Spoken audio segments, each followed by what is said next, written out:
I'll fill up while I can.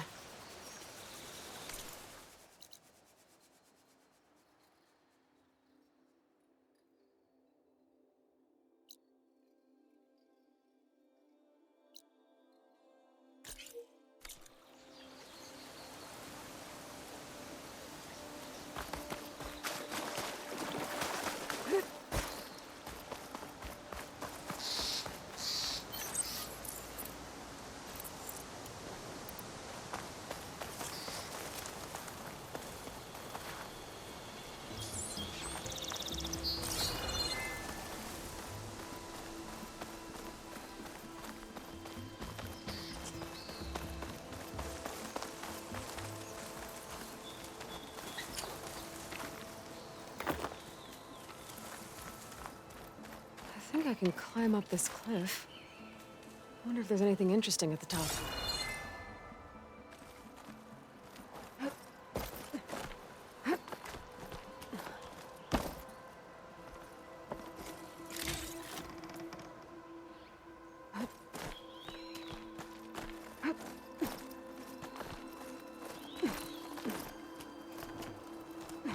The buyer can make use of this.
Pigment would work well on armor.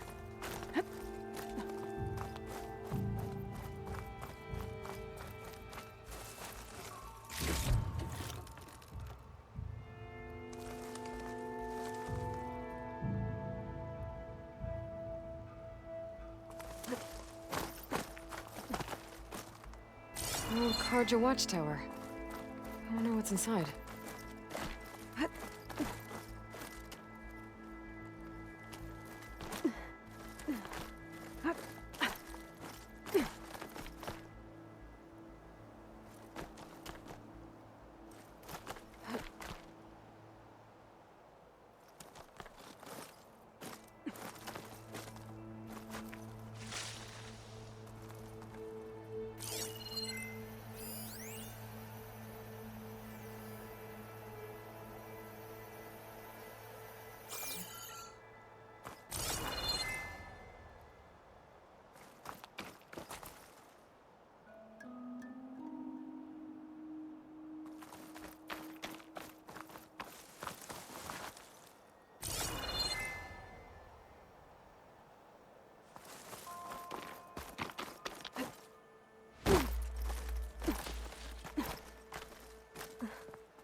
useful for making dyes.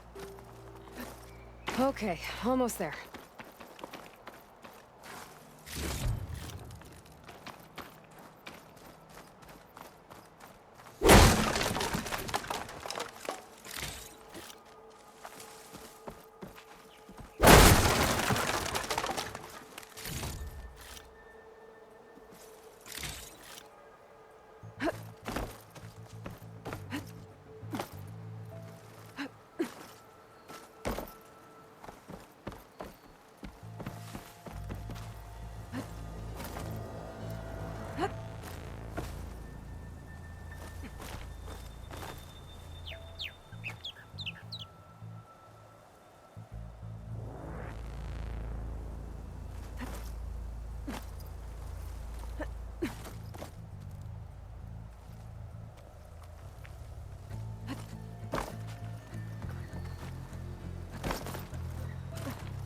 Made it. And there's another one of those devices.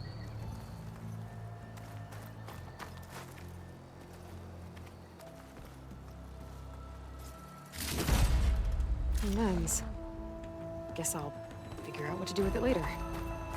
I can almost see the entire valley up here. No wonder the Carja built this watchtower.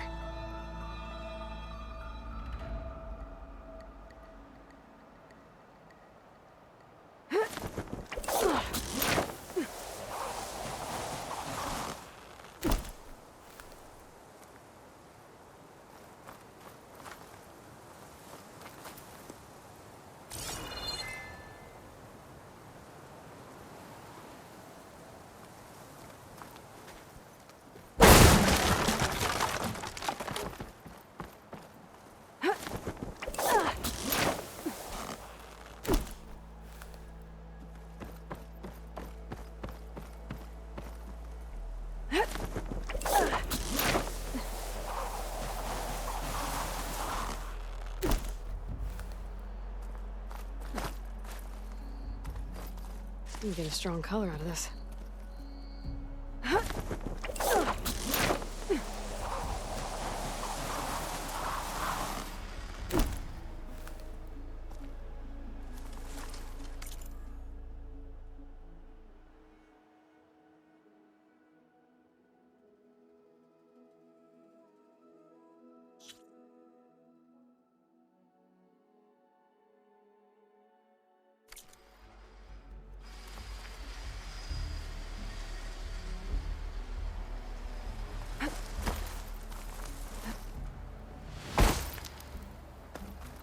Must be chain scrape. Jaruf said I could get my bow upgraded in there. Might be able to tinker with my other gear too.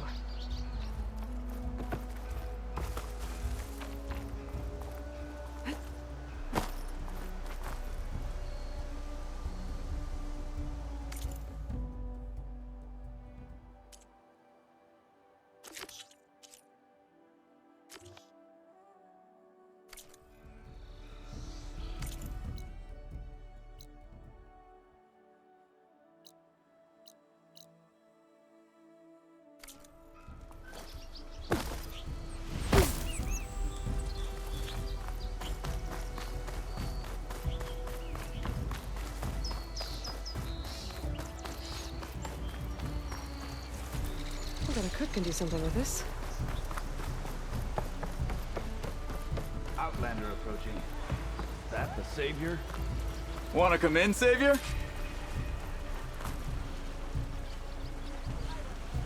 Welcome to Chainscrape, Savior. Open up, guys. Jorv's orders. Good enough for me.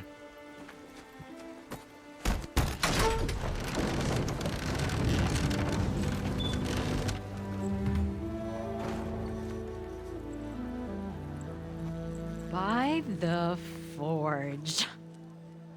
Petra? Aloy, what are you doing here? About time there was something worth looking at in this dump. It's nice to see you too.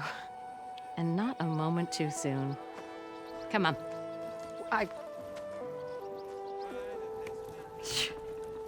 Damn brewery's the only thing I can count on in this place. Yeah, I heard. Machines, work stoppage. Oh, those are just the latest malfunctions. Chainscrape's always been a few tools short of a kit. And right there is the biggest tool of all. Our land, not our problem. The bristlebacks are everybody's problem. Roland? You've heard of him, Yeah. but he's a story best told over a cold beer. Petra. I'm just passing through. I'm headed west. Oh, There's an embassy at Barren Light I need to make happen, and then I keep moving. ah, of course. Bigger gears to grind. Well, Flamehair, good to see you. You've got to move on. Petra. But if you want a cold beer and a few laughs with an old friend, come find me at the brewery. Your choice.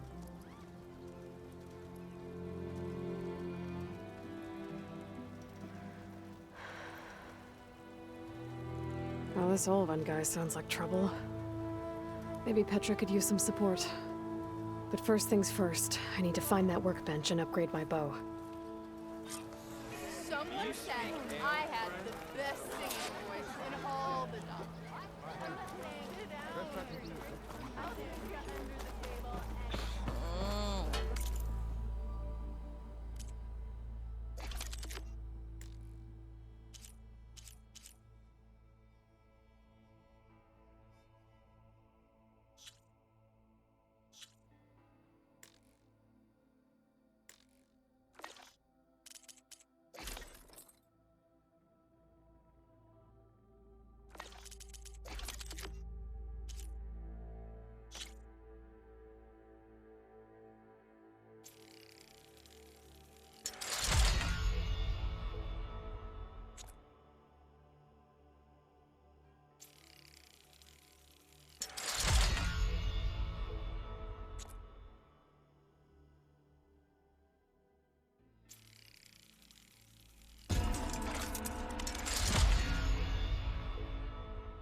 This should be useful.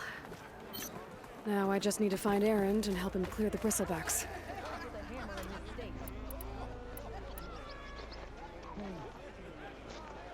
So Alvin blows that whistle no one's working.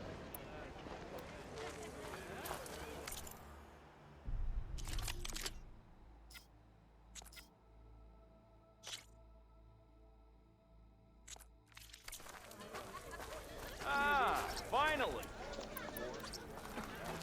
Ah, there you are!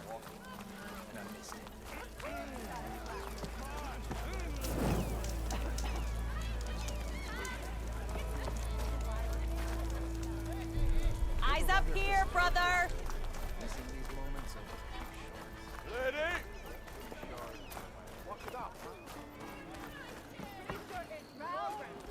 Oh, I can use your insights later on. Tinkering with one hammer isn't gonna kill you. Unless Orban and his cronies hear about it. Now leave me be.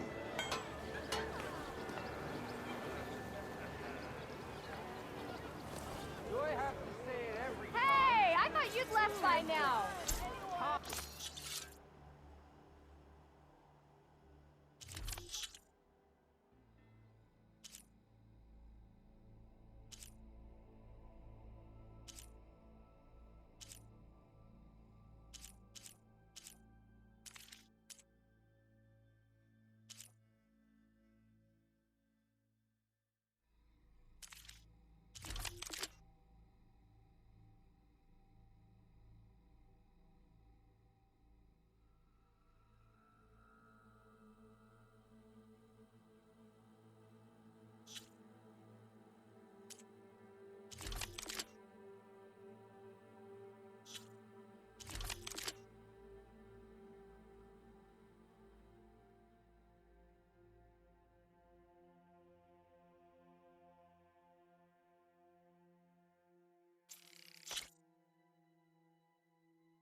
still here. Made your way here. Hope to catch you soon.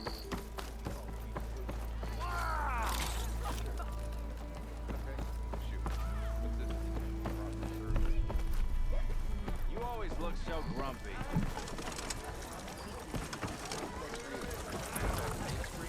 What am I gonna do? Hey, Mildef. Mildef. I took some of your stew last time I went into the wilds. Kept me going for a week. Felt like I could have put a strider in a sleeper hole. Enjoy it while it lasts. Sounds like you're serving up some impressive provisions here. Not again. You can have the discount too, but you'll have to come back later. I think you have me confused with someone else. Oven didn't send you? No. Oh, my apologies. It's just that his minions won't stop pestering me. Now I've even worn out my special grill. Since I'm in the midst of a crisis, perhaps you could skip to what it is you wanted? Some of your food? Of course.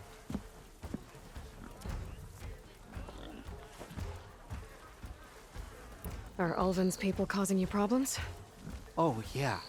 They constantly demand my best, but the equipment I need to make my signature dishes isn't built for batch cooking. And don't get me started on the Ulvin discount they feel so entitled to. And if you refuse? I make meals, no trouble. Your last customer mentioned your cooking really kept him going out in the wild. Where I'm headed, I could use some of that. I would be happy to oblige, especially since you have the decency to ask pleasantly. But my special groove griddle is no more. Without it, I can't cook any of my signature dishes. I hate to think what'll happen when I'm forced to refuse Ulvin or his goons. Even if I already had the right ingredients, there's nothing I can do. Unless you can source me a temporary replacement? what do you need? For the ingredients, a few pieces of decent wild meat, and I'd say a big handful of bitter leaf stems. That'll do. As for the griddle, a corrugated metal panel might suffice until I can have a new one forged. You'd likely find one in a scrounger pile if you follow the river to the northeast. Don't worry, I'll clean it first. You'll have no issue finding boars and bitter leaf on your way, assuming you're as much a hunter-gatherer as your clothing suggests. Thanks, Mildef. I'll keep an eye out. So that's what gratitude sounds like. And don't let anyone push you around, okay? If you say so.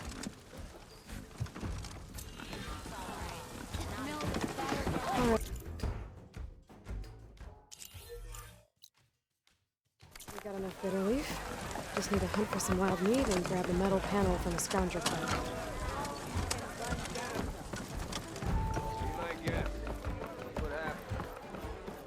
One drink for me, and one drink for other me.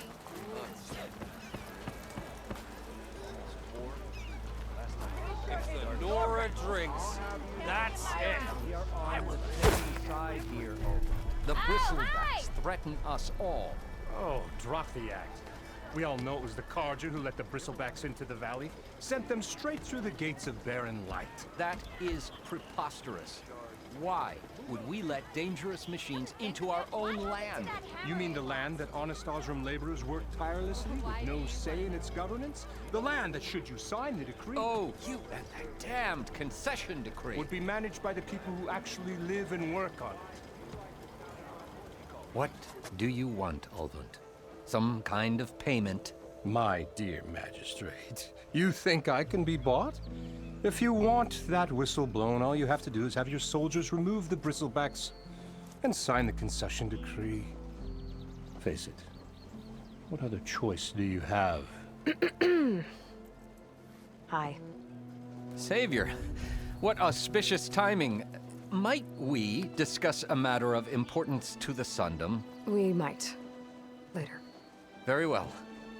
I shall be waiting. So, the savior herself, Walloper of Derval, gutter of youth. Maybe. I've heard many tales of your beauty and heroics, my fierce lady warrior. Ulvund Freeholder. at your service. So, what could have dragged you away from the fine silks and wine of Meridian to this smudge of a settlement? Your saviorly attention must be needed elsewhere. I'm here for the embassy and... The embassy? Why, by the forge. Ah. Greater gears for greater matters. Guess that means you'll be moving on. Once I've dealt with any problems around here that need my saviorly attention. Ah, the bristlebacks, of course. Got to get rid of them if you want that embassy to take place. Well, best get to it, hey? And off you go. Not so fast.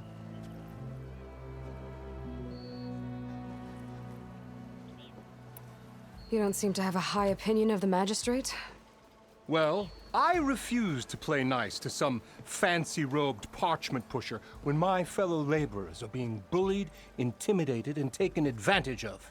How noble of you. Noble, ha! Born with a hammer in hand, I was. Nobody handed me anything or dropped opportunity into my lap. Everything I've achieved, I've done on my own. And where is this hammer now? The, burden of leadership forced me to set it aside. The Carja risk nothing, while demanding that good Osseram gamble with their lives out there. Someone had to step up and say no more. You ordered the work stoppage? Indeed I did. We're laborers, not soldiers. Until the Carja clean up their mess and give us the fair deal we deserve, I'm not risking Osseram lives. Fair deal? You mean your concession decree? It's not my decree. It's on behalf of all the good Osseram laborers of this land who do all the backbreaking work, while only the Carja reap the rewards. All we're asking for is the ability to share in this prosperity for a land worked by the people, for the people. Right. And just how much would be your share? Only an amount appropriate to my contributions to this community, of course. If Chainscrape is on Carja land, shouldn't a Carja be in charge? Who appointed you? The sensibilities of good Osseram folk, of course. You think a Carja can head this whole venture? Ah! The magistrate can barely make the trek from Barren Light without losing a few screws. So you have no real authority then? People only follow you because you say so. Loudly. Anyone who has followers has authority. I've been with Chainscrape from the beginning. I mean, I'm practically its founder, and its honest folk know I'm indispensable to its success. You said you founded Chainscrape. Somehow I doubt that. Practically founded, I said. I alone saw its potential when it was just a smattering of tents in Barren Light's shadow. I invested in the mine, convinced some friends back home to do the same, and here we are. You could say Chainscrape is what it is thanks to me. Oh, so you're not just standing around and profiting off everyone else? Not at all. Sure, I make a little return on my investment here and there, but my main priority, as it was from the beginning, is to look after the well-being of these honest, working Osseram. Where's the whistle? Right in the middle of town, but with the threat out there, I'm not endangering innocent Osseram lives. I'm going to clear out the bristlebacks. And when I'm done, this valley is going to get moving. If that's what it takes. Until then, I'll keep looking after the safety of these good folk. Just be ready to blow the whistle. Better see what that Carja magistrate wanted. I bet. Don't often he's see in new the tavern. faces around here.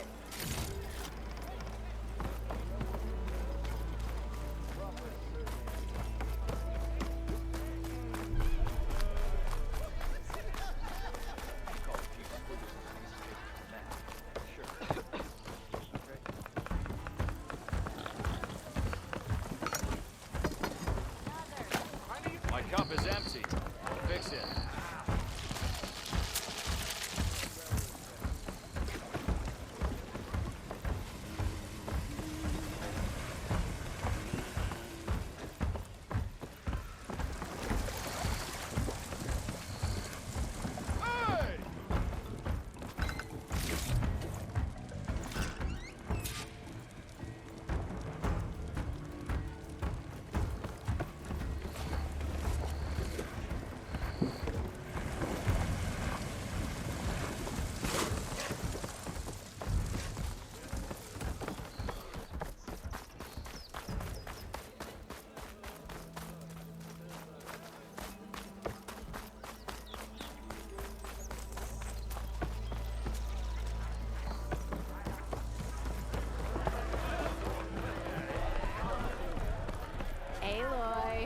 change your mind about that brew? No one wants to play strike.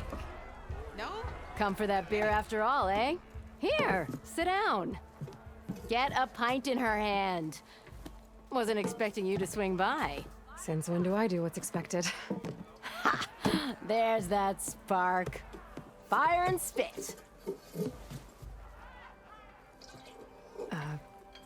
Fire and spit.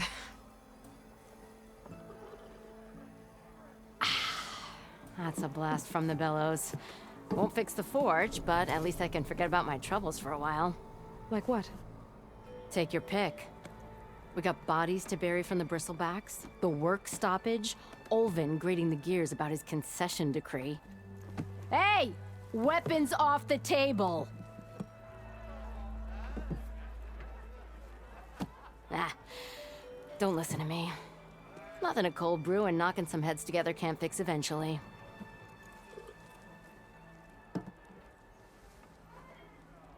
So the bristlebacks in the Daunt.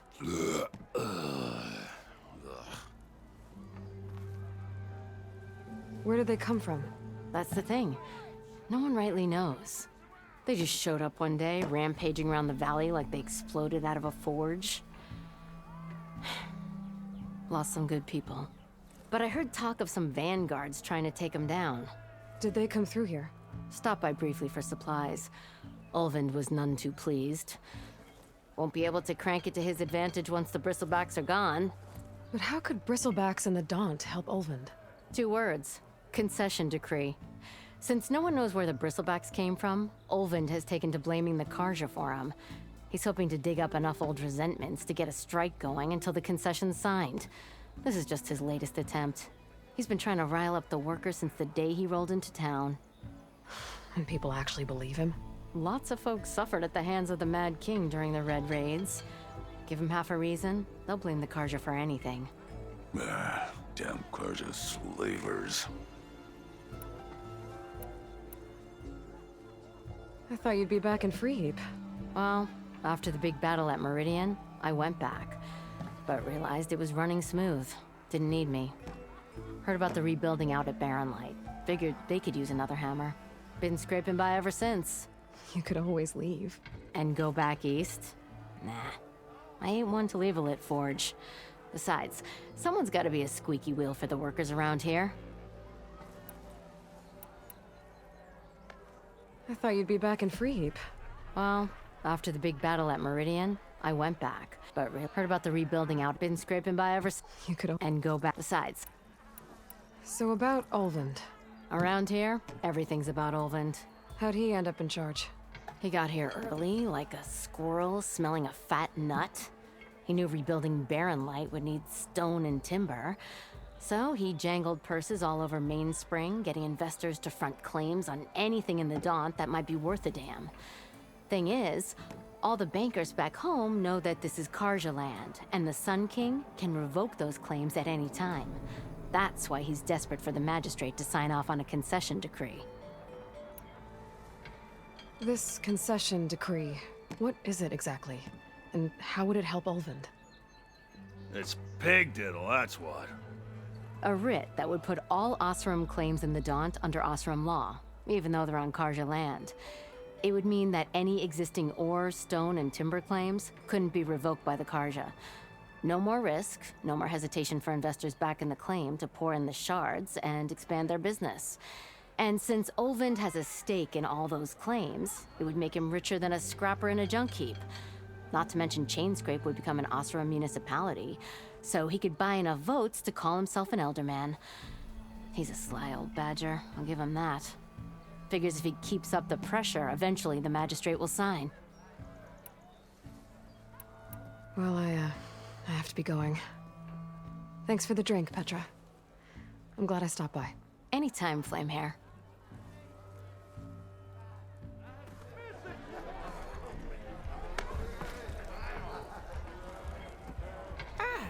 Come to revel in some strike, sister? Let me set the board. I was just passing by. First timer, huh? Don't worry about it. I'll go easy on you. You got any pieces? No. Well, aren't you in luck then? I got an extra set, a Tanakh original straight out of the Forbidden West. Sit. I'll run you through it in a hot spark. I'll give you something special if you win at all my boards, too.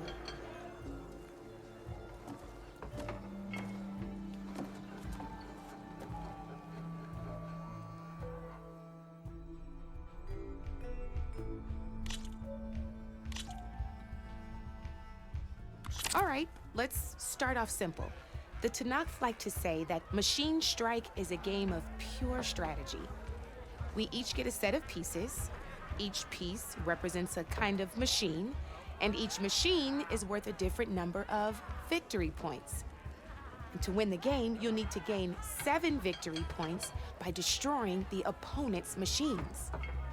It can be tricky remembering the details of every machine, so we use these notes to keep track of them. You see that number on the top right corner? That there is how many victory points you'll get for destroying that machine. Notes also tell you how far a piece can move, how powerful their attacks are, the distance they can strike from, and of course, their health. Okay, that's enough for now. Let's just play. I'll explain the rest as we go. I own the board, so I get to choose who goes first. Since this is your first time, I'll let you go. Usually you get to choose which pieces to set on the board, but this will do for now. Pick up that machine piece to your right, and move it forward. And remember, each machine can only move a certain distance. Take a look at your notes if you need a reminder. Just need to, move that machine forward, Red. Easy enough, huh? Now, you get to move 2 machines each round. Perfect. There's not much else to do for now, so just end your turn. We're forging onwards. Let me move my pieces here.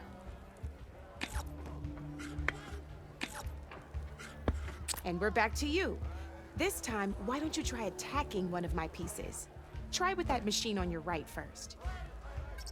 Now move the piece. When performing an attack, you'll be testing your machine's combat power against the opponent's. A machine's combat power is a combination of the terrain your machine is standing on and its own attack power. This board only has grassland terrain, which has no effect on a machine's combat power. And your current machine has 2 points of attack power. So in total, your machine's combat power equals 2 points. Since my machine isn't the one attacking, it has 0 points of attack power.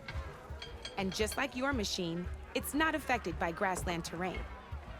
So right now, the difference in combat power between the 2 machines is 2 points. This means your machine can do 2 points of damage to my machine.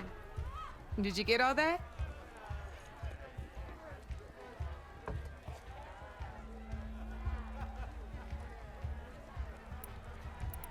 Knew you were a smart one.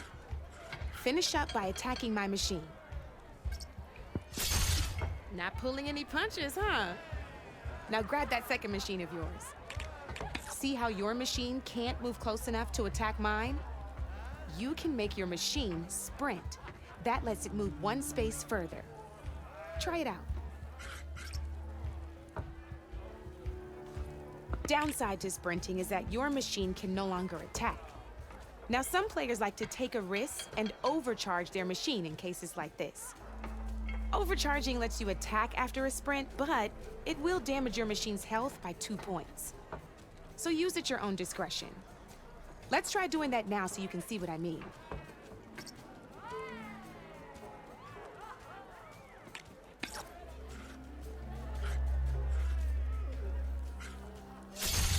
That's about it for your turn then.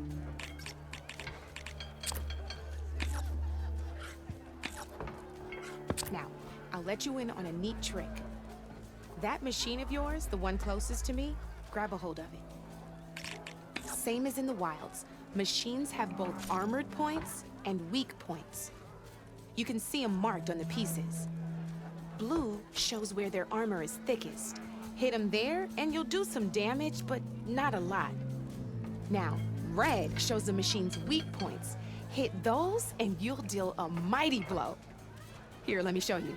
Rotate that piece so your machine faces mine. Now let that machine have it. Off the board she goes, and there's your first victory points. You don't have 7 of them yet, so let's keep going. Your machine attacked mine, but hasn't moved yet. Go ahead and move downwards towards my remaining piece. You've already attacked a machine and moved your piece. But if you overcharge your machine, you can attack a second time. And by the look of your machine's health, you'd be sacrificing your piece to defeat mine. But sometimes that can be a good thing. Overcharge your machine to attack mine a second time, and I'll show you what I mean. Ain't that a thrill? Now, because your machine was knocked out at the same time as mine, we both get the victory points our machines are worth. Good news is, since you're the one attacking, you're gonna receive your victory points before I do. Which means you can reach the coveted 7 victory points first. That's why sometimes losing a piece can be the best way to end a game in your favor. Now, you'll notice you didn't get quite up to 7 victory points this time, but you did destroy all my pieces. That means you're the winner! That wasn't so hard, was it? Just remember to always check for the best terrain to attack from. You'd be surprised the advantage you can gain over an opponent like that. I know it saved my behind in a game or two. I'll try and remember that. Oh, before I forget, these are all my spare pieces. I want the Savior of Meridian to have them. It's a small set to be sure, but it should be enough to get you in on any strike games you find out there. You might even fancy looking out for them strike carvers. They've got all kinds of unique pieces that can turn a game in your favor, though they'll need the right materials to craft you one. Or you might find them in the wilds if you're lucky. I know I've lost my fair share of pieces after a night of machine hunting or brew hopping. No need to thank me. Always a pleasure to help out new strike players. Now, if you feel like playing a real game, I've got plenty of other boards. I could even teach you a few more tricks if you're up for it. Thanks. I'll think about it.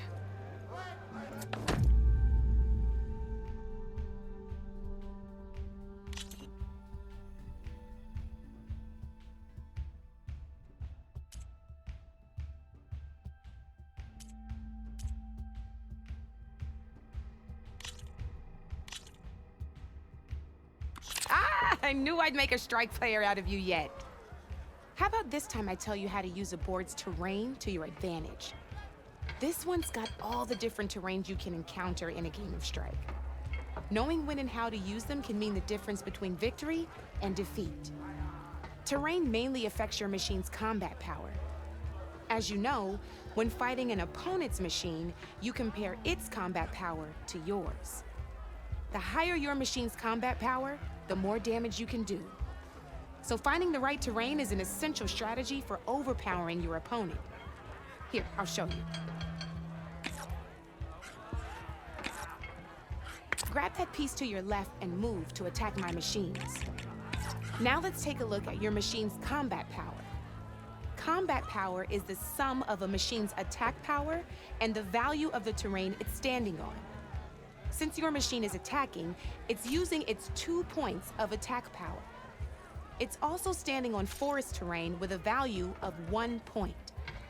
Add those together, and your machine has 3 points of combat power. My machine is standing on grassland terrain with a value of 0 points. It's also not attacking, which means their attack points aren't in play. So my combat power is 0. This means your machine can do 3 points of damage. Go ahead and test it out. There you go. Now, choosing the right terrain doesn't just improve your offense. It can also help defend your machines from attack. Grab your other piece and place it in front of my second machine. Since your machine is attacking, it's using its 2 points of attack power. It's standing on grassland terrain. This terrain has a value of 0. This means your machine's combat power adds up to 2 points. My machine can't use their attack power since they're defending their position. But they have the higher ground. They're standing on forest terrain, which is worth 1 point. This means my combat power adds up to 1 point. Now, the front of my machine is colored blue. This means that the spot you're about to attack has armor protecting it, which means my machine gets an extra point, giving it a total of 2 combat power points. If we compare the combat power of both machines, you'll see that you won't be able to do any damage. Whenever you're unable to top an opponent's combat power, you can still choose to attack and break their machine's defenses instead. Go ahead, try it out and see what happens. Ha, see? When you break a machine's defenses, you can knock it backwards. Sure, both our machines will receive 1 point of damage, but knocking my machine off that terrain makes it more vulnerable to attacks. Not only that, if my machine had been blocked from moving backwards, it would have received an extra point of damage. And if my machine had been blocked by another one of my pieces, that machine would have received damage as well. That's why breaking a machine's defenses is a great way to deal damage to several pieces at once. Useful, right? Okay, now go ahead and end your turn. There's still one more thing I want to show you. All right, as we've seen, the higher the terrain, the more it'll add to your machine's combat power. However, there are 2 other terrains that work a little differently. This is what we call a chasm. Only flying machines can be placed on those. But it'll take away 2 combat points if you do, so be wary. This is marsh terrain. Landing on it will take away 1 combat power point from most machines. It'll also keep your machine from moving for the rest of the turn. Here, let me show you. Grab that machine on your left. See? All you can do now is wait for your next turn to move again. Or you can overcharge your machine to get out of there. You can still attack any nearby enemies so you're not completely helpless. Well, I think that's enough yammering from me for now. Promise it'll all come in handy next time you play.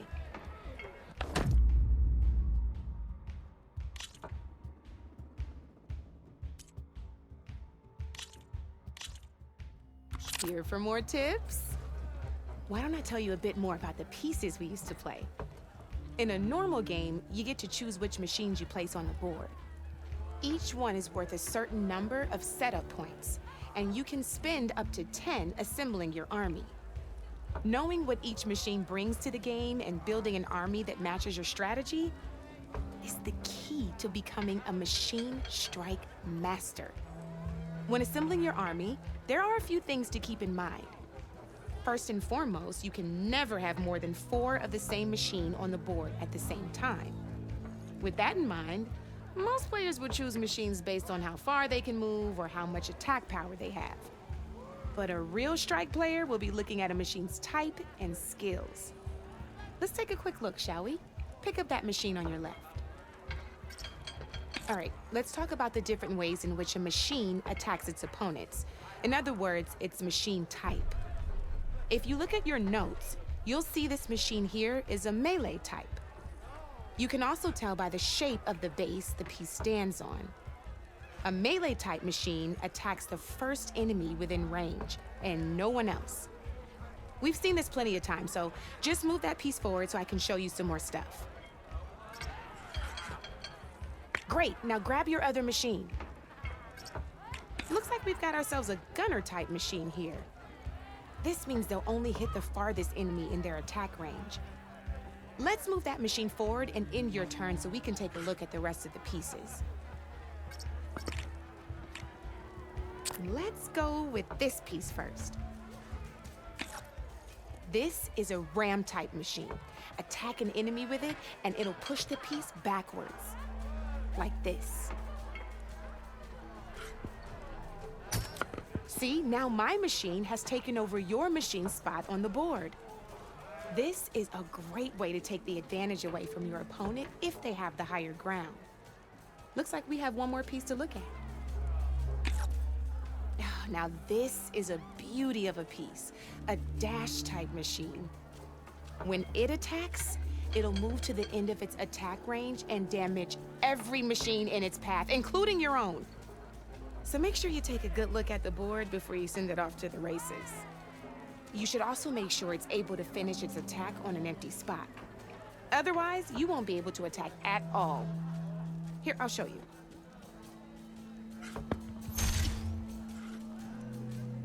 Look, it even rotated your piece. A nifty little piece you'll definitely want in your set. If you look at your notes, you'll notice this particular machine has one of the skills I mentioned before. There's quite a few of those, and we haven't even looked at all the machine types yet. But I'm pretty sure you've got more important things to do, so I made you a list. It's got all the tips and tricks we talked about, too. I think that about does it for now, so if you want to play a real game, just let me know.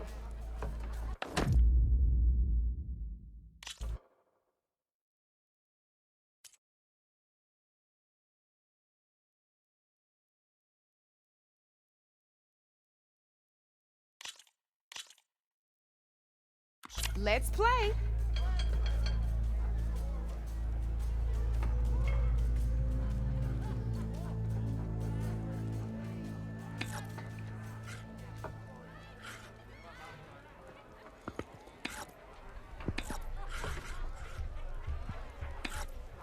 Board's all yours.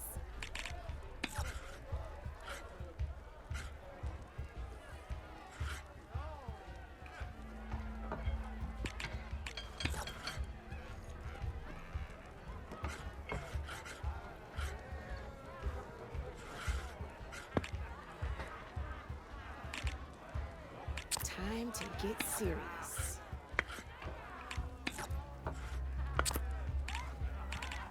Your move, Red.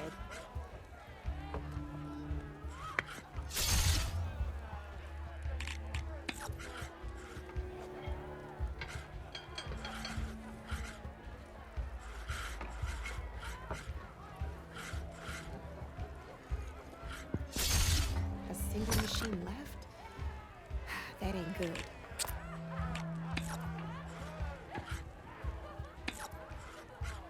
That's it for me. Now that was a game, even if I lost.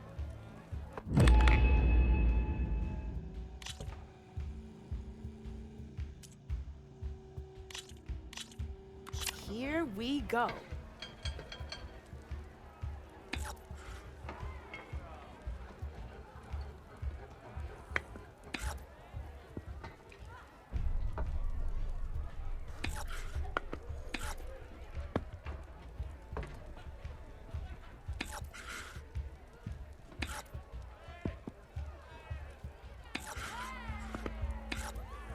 You're up, Red.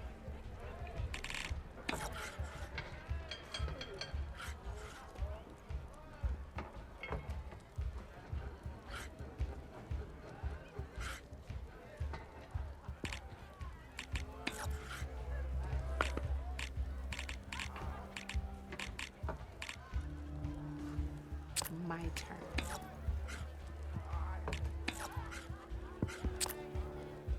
Your turn.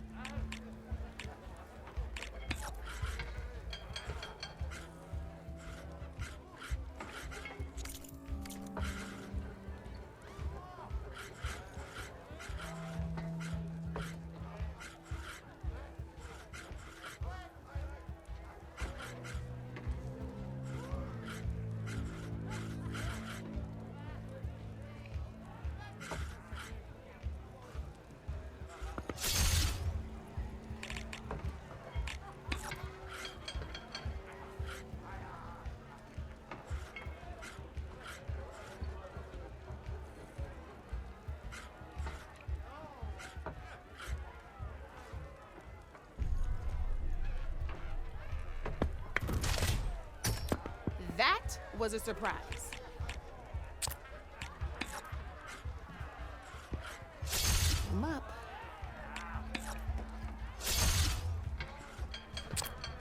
You're up, Red.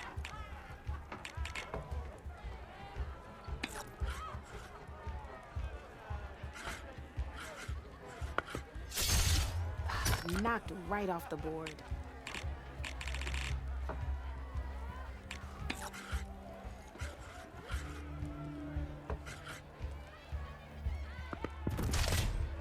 You're just hammering down on my pieces now.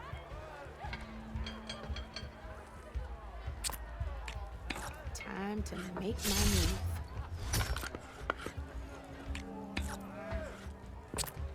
That's it for me.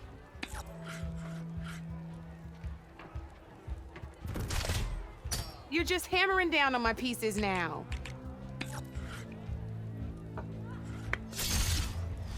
That was brutal.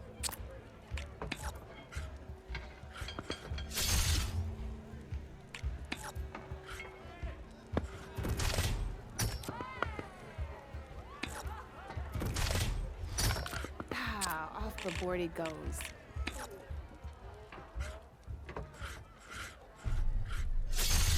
Just one piece left.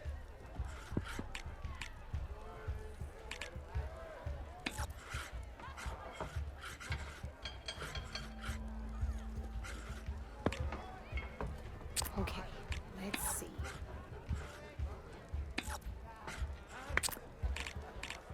Your turn. Oh, I thought I had that one.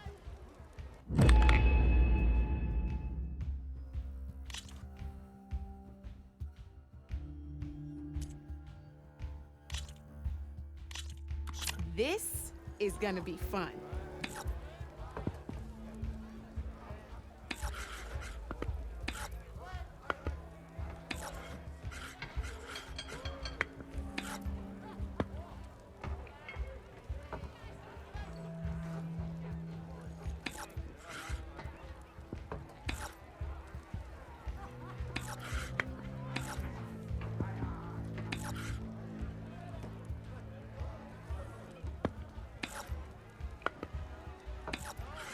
Time to make my move.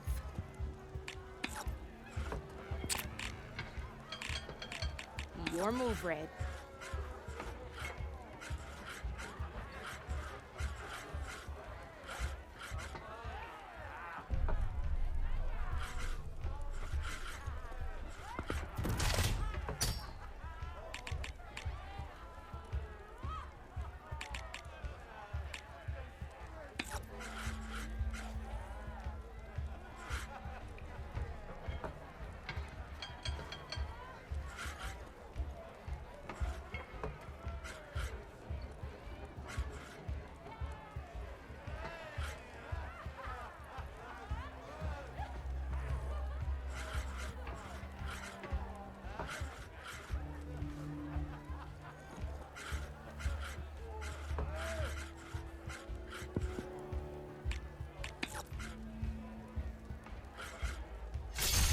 What a hit!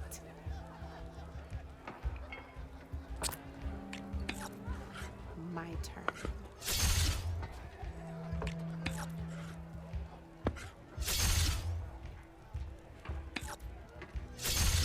One less piece on the board.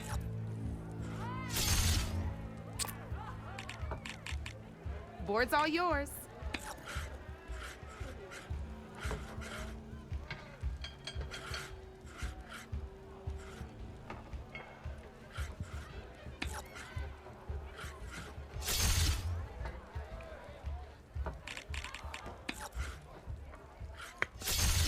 Well, that's done now.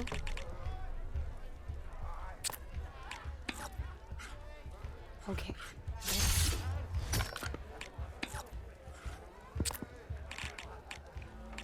Your move, Red.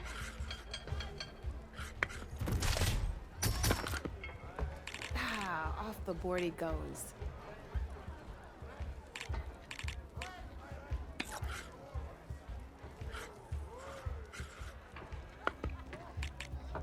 I'm up.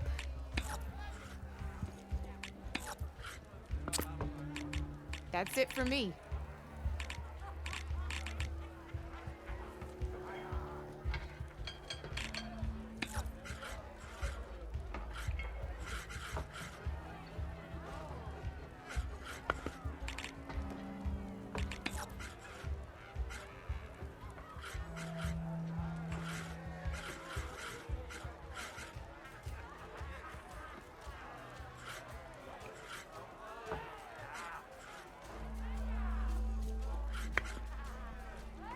Time to get serious.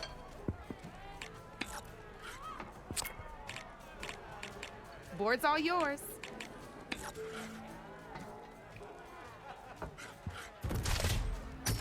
Oh, seriously?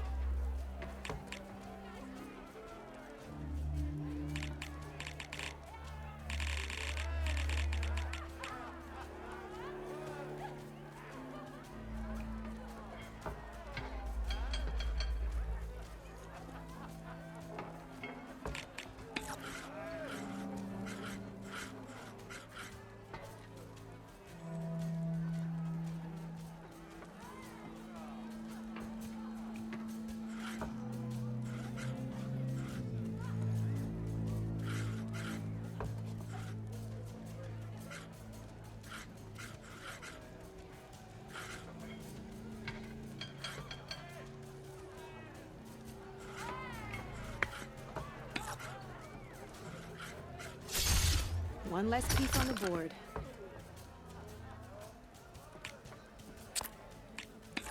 Okay, let's see.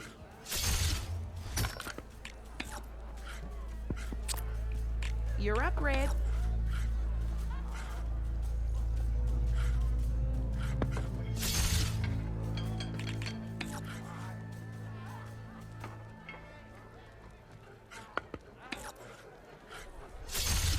Guess luck's not on your side today, Red. Let's do this!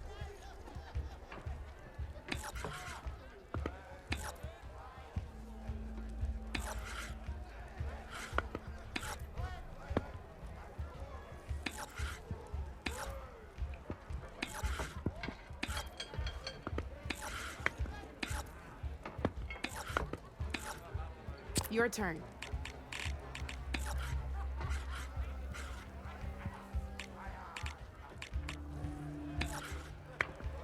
Come up.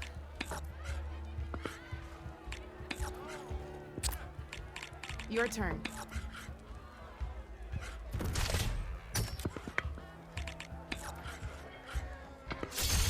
Well, that's done now.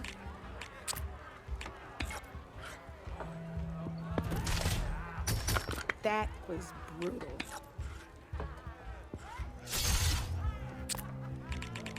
You're up, Red.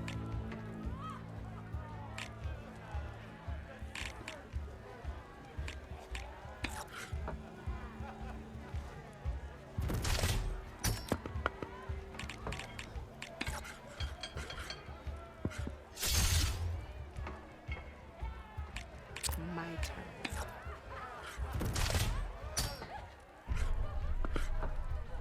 Nice!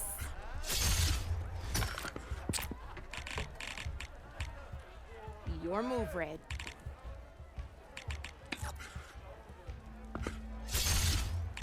Knocked right off the board.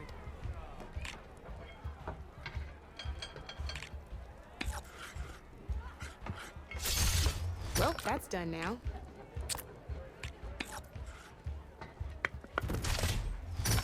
One less piece on the board.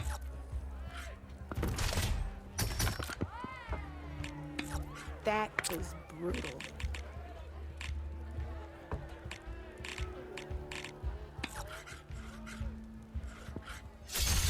Off the board it goes.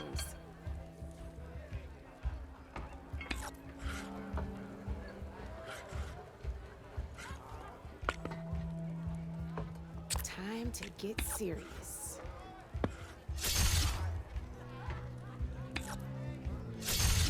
I won! Oh, but I'll play you again if you want.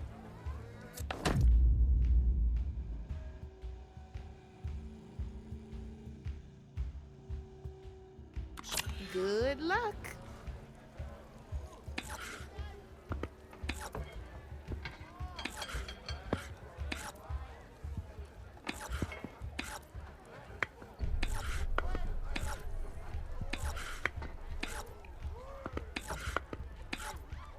Board's all yours.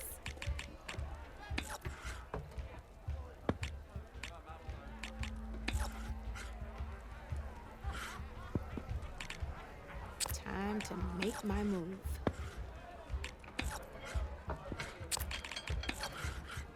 That's it for me.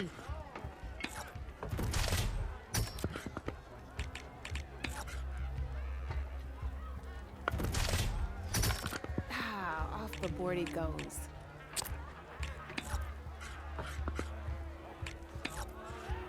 Your move, Red.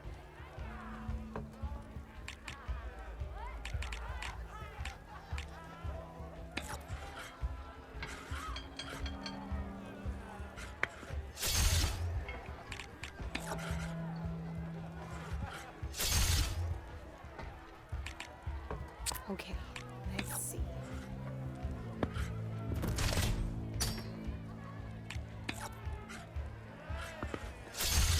Well, that's done now.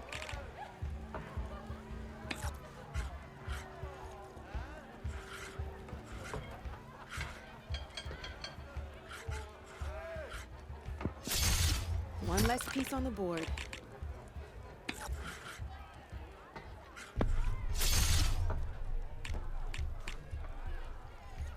My turn.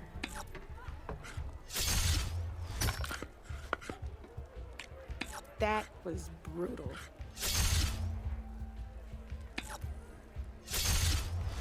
That's it for me.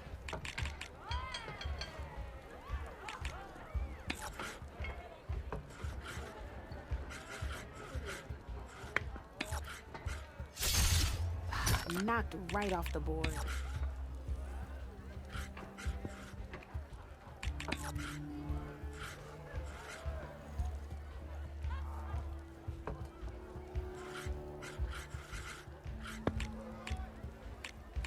Time to get serious.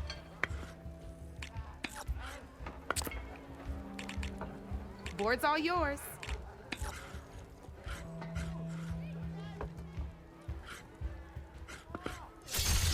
One less piece on the board.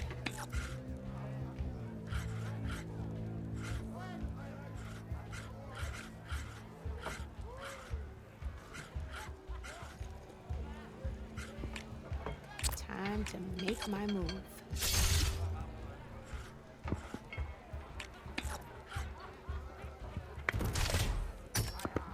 You're up, Red.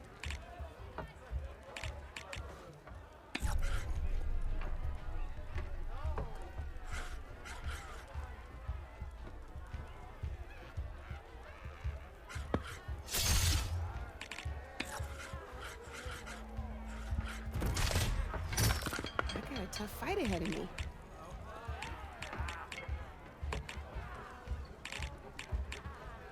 I'm up.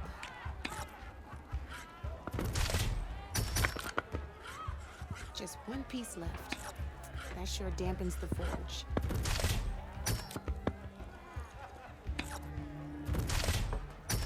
That was brutal.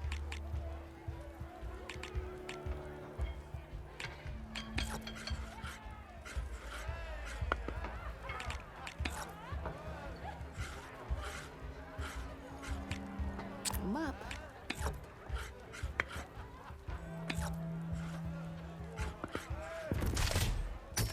That's the game. You up for a rematch? Don't be a stranger.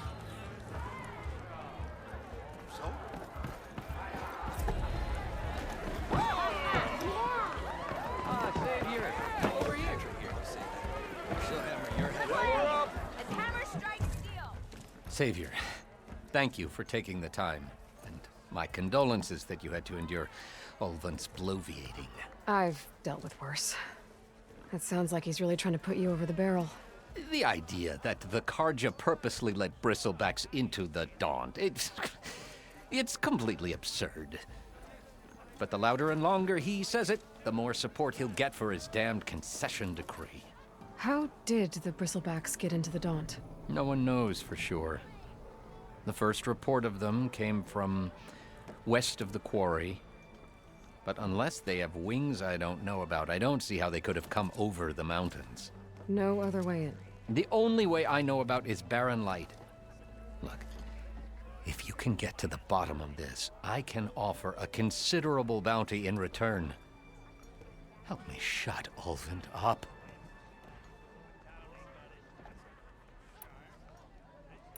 What is this concession decree that Ulvund wants? He wants the Sundom to designate portions of the Daunt as Oseram holdings. Only the portions, mind you, that produce any value. Let me guess. Because he stands to profit somehow? Exactly. With the Daunt under Oseram law, he could secure more investment for their numerous ventures. He can't get those investments without the concession? No. Not while there's a chance the Sundom could revoke their access. Hence, why the concession is so important to him. And why blaming the Karja for the bristlebacks, no matter how absurd, works in his favor. How does blaming the Karja for the bristlebacks help Ulvund get his concession? Look around. This may be the Sundom, but Chainscrape is all gears and rust and bad ale. Claiming that the Karja loosed the bristlebacks in order to intimidate Oseram laborers into obedience. Well, let's just say no one here has forgotten the atrocities of the Mad Sun King. And with the bristlebacks bringing work in the valley to a halt, Ulvund has plenty of time to pick at barely healed wounds. And if the Oseram refuse to work, unless the concession is signed, you won't have a choice. Correct. The reconstruction of Barren Light must continue.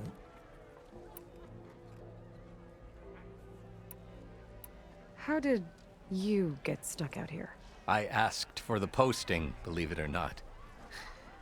Overseeing the entire valley on behalf of the Sun King?